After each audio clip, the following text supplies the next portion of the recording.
ఓం శ్రీ రేకలకుంట గ్రామవాసాయ శరవై శిశుమూలియే శ్రీమన్ మైలారు దేవ శుభాదాయస్తు మంగళం. శ్రీ మల్లికార్జున స్వామి దేవస్థానం రేకలకుంట స్వయంగా వెలిసినటువంటి మల్లికార్జున స్వామి దేవస్థానం.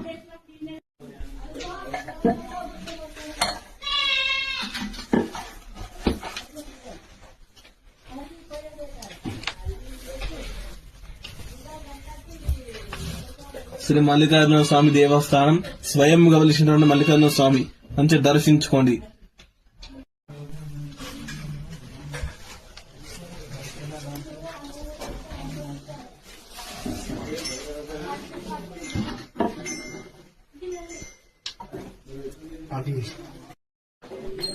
స్వయంగా వెలిసినటువంటి మల్లికార్జున స్వామి దేవస్థానం. ఇక్కడ గర్భగుడిలోకి వెళ్లి పూజ చేస్తాం. స్వయంగా వెలిసినటువంటి మల్లికార్జున స్వామి. ఇక్కడ వంశ పారంపర్యంగా వస్తున్నటువంటి పరిచారక అర్చకత్వం మల్లికార్జున స్వామి స్వయముగా.